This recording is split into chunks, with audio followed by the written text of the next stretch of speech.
When entering the playing arena, only do so at the entrances. Do not jump over or crawl under the pipe and drape. If you are in need of a scooter to enter the arena, use the scooters to get to the player seating, and then have someone park in the designated area. The aisles must be clear at all times per Las Vegas Fire Code. Be sure to turn off your cell phones while in the tournament room unless you have a silent or a vibrate mode.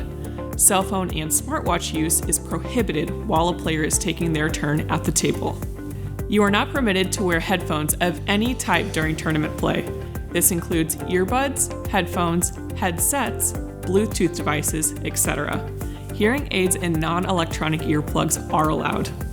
This is a modified single elimination event, which means you get 2 opportunities to play, not necessarily 2 opportunities to lose.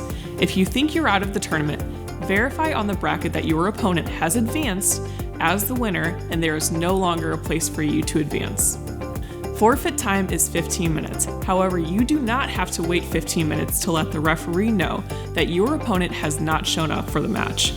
Even though your forfeit time is 15 minutes, every effort is made to try to locate them. The tournament director determines when a match is officially forfeited. CompuSport will be used to display electronic brackets and table assignments. You can download CompuSport from your app store. This app will send you notifications for when and where your next match is to be played, as well as your friends and family can follow your progress from home. The table assignments will be released approximately 15 minutes prior to the start of each round. It's up to the players participating in each match to verify the ID of their opponent prior to the match starting. If a player doesn't have their ID at that time, the match is forfeited. To illustrate how important this identification process is, entire teams have been disqualified and suspended from the league due to players impersonating other players in past events. Although they were the ones who cheated, the other team allowed it to happen by not checking their identification. Don't touch the cue ball at the end of the game until it's stopped rolling completely. This may result in a foul. However, common sense must prevail. Referees are available at all times. If a shot is close, stop the match and call the referee to watch the shot. Referees cannot rule on a shot that they were not asked to watch. Referees are APA members who have volunteered for this duty. Please treat them with courtesy and respect.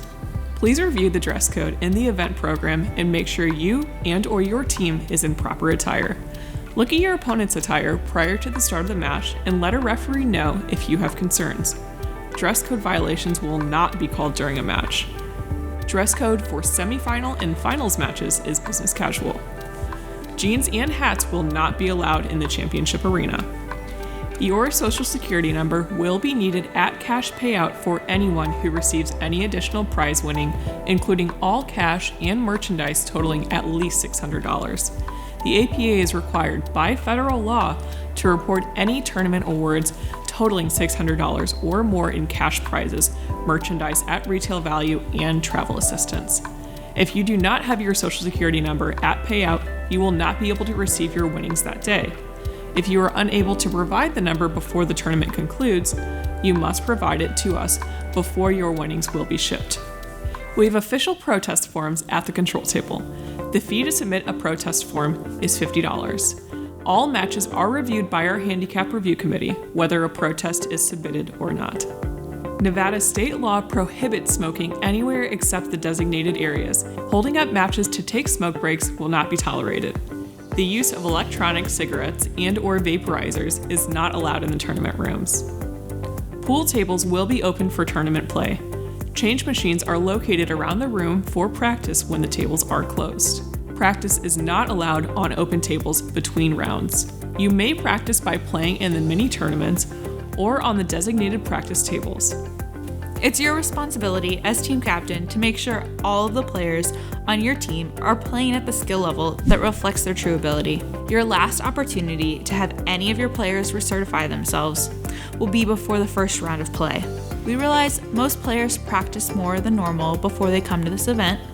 Some players may not drink as much, and playing conditions are likely better than what they are used to. Don't get disqualified due to any of these reasons. If you are playing locally at a higher skill level, it's your responsibility to ensure that you are playing at that higher skill level here.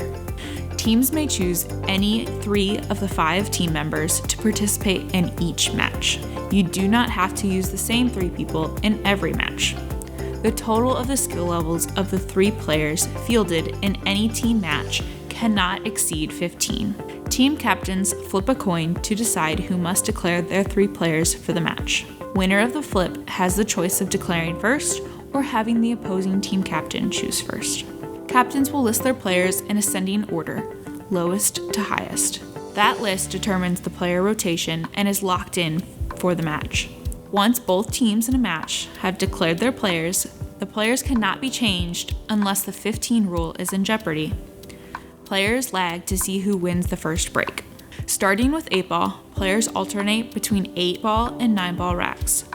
Once the first 2 players have completed their rack of 8-ball, the second 2 players in the rotation will play a rack of 9-ball. Upon the rack's completion, the next 2 players in the rotation will play a rack of 8-ball. Once set, the player rotation continues until a team reaches the required points necessary to win the match. The winning team breaks with the next player in the rotation after each rack. Each individual rack is worth 1 team point. Games Must Win chart will be used. A player's highest skill level between formats, 8 and 9-ball, must be used towards the 15 rule. The exception is skill levels 8 and 9 will only count as a 7. Only 1 player of skill level 6 or higher may play in any given match. If a team has only 3 players eligible, and 2 of the 3 are skill level 6 or higher, one of the senior skill level players must forfeit their spot in the rotation. 1 timeout per player per game will be allowed. 1 score sheet will be provided for both teams to keep score. Once the match has been decided, please circle the winner at the top of the score sheet.